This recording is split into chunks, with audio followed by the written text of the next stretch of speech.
Assalamualaikum warahmatullahi wabarakatuh. Halo semuanya, perkenalkan saya Rahma Mauliani dari kelas 12 MIPA 3.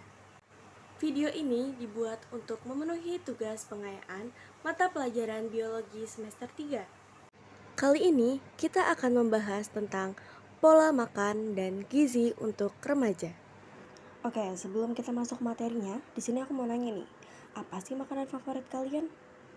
Makanan tradisional kayak ketoprak, bakso, ataupun gorengan, atau makanan western seperti pizza, burger, atau minuman bersoda, atau kamu tipe orang yang suka ikut-ikutan kayak makanan yang tren saat ini nih seperti boba, mie pedas, ataupun berbagai macam jenis dimsum.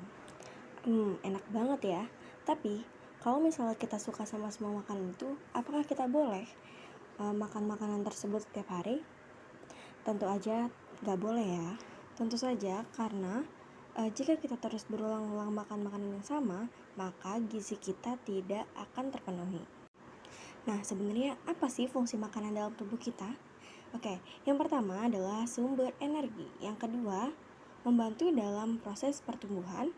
Yang ketiga, memelihara tubuh. Yang keempat, mengatur metabolisme.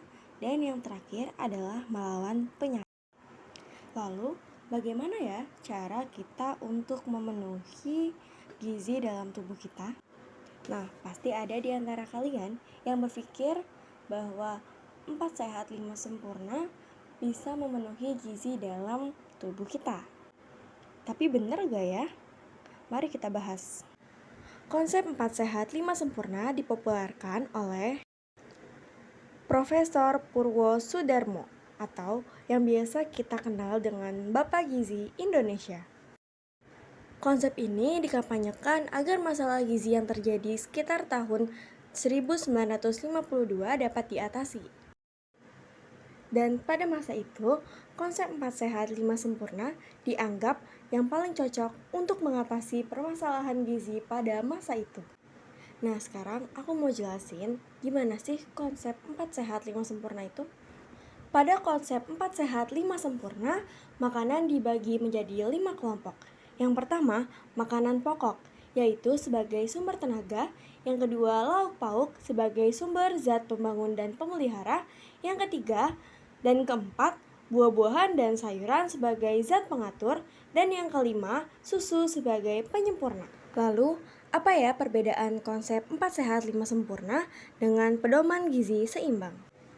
Pada pedoman gizi seimbang bukan hanya menjelaskan tentang makanan yang sehat, tetapi juga menjelaskan tentang cara dan gaya hidup yang sehat, seperti melakukan aktivitas fisik ataupun menjaga berat badan agar tetap normal. Beda nih dengan konsep 4 sehat 5 sempurna yang hanya menjelaskan tentang makanan saja. Pedoman gizi seimbang juga memperhitungkan porsi dan proporsi jenis makanan yang harus dikonsumsi setiap harinya. Sedangkan pada 4 sehat 5 sempurna hanya menyarankan jenis kelompok makanan yang harus dikonsumsi.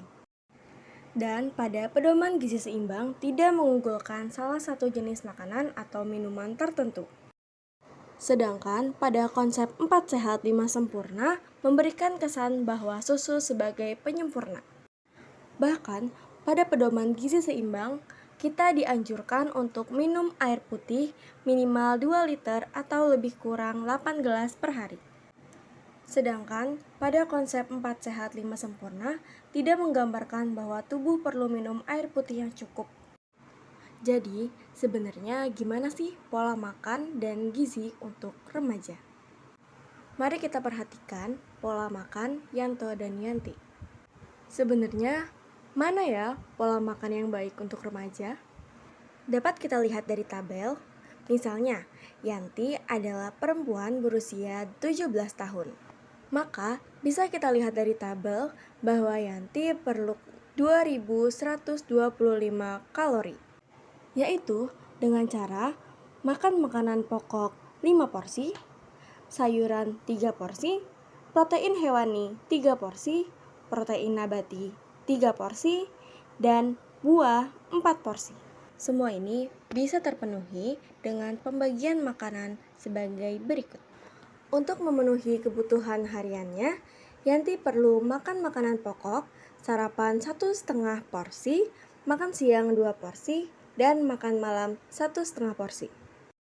Dan karena laki-laki butuh kalori lebih banyak, maka makanan pokok 2 porsi, makan siang 2,5 porsi, selingan sore 1,5 porsi, dan makan malam 2 porsi.